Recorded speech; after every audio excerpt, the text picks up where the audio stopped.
బయటికి మామూలుగానే ఉంటున్నాం అందరితో, కానీ లోపల ఇలా ఎందుకు జరిగింది అనే ఆలోచనతోటే చాలా మనసు బాధపడుతుంటుంది.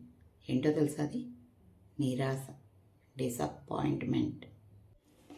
ఉమెన్ అయినా యూత్ అయినా మనం కొన్ని ఎక్స్పెక్టేషన్స్ పెట్టుకుంటాం. అవి ఏంటంటే కెరీర్ మీదైనా, రిలేషన్షిప్ మీదైనా, ఫ్యామిలీ మీదైనా, పిల్లల మీదైనా, ఆస్తుల మీదైనా, సంపాదన మీదైనా, ఆభరణాల మీదైనా కొన్ని ఎక్స్పెక్టేషన్స్ పెట్టుకుంటాం.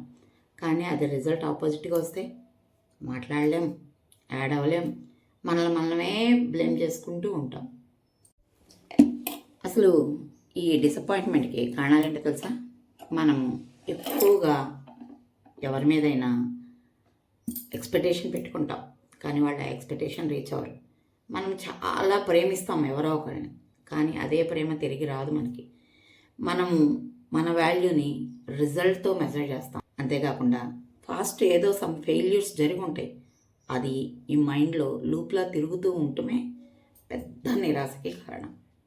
దీనివల్ల మన బాడీలో ఏమవుతుందో తెలుసా? ఎమోషనల్ నమ్నెస్ వస్తుంది.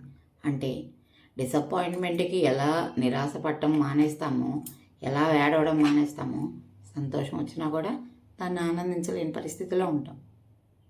ఇంకా అందరి మీద ట్రస్ట్ కోల్పోతాం. ఎవరిని దగ్గరకు రానియడానికి ఇష్టపడం. కొత్త ఆపర్చునిటీస్ వచ్చినా ధైర్యంగా మనం వాటిని చెయ్యడానికి ఇష్టపడం. దీన్ని కొన్ని థెరపీస్ ద్వారా మనం రివర్స్ చేయొచ్చండి. ఈ నిరాశను కూడా కంట్రోల్కి తెచ్చుకోవచ్చు. అది ఎలా అంటే ఎమోషనల్ డిటాక్షన్. అంటే ఏంటంటే ఎవ్వరి మీద ఎక్స్పెక్టేషన్స్ పెట్టుకోకుండా ఉంటాం. రెండోది మైండ్ రీఫార్మ్ చేసుకోవడం.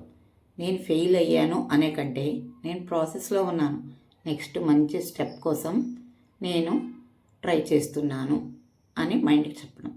మూడోది ఎమోషనల్ యాక్సెప్టెన్స్.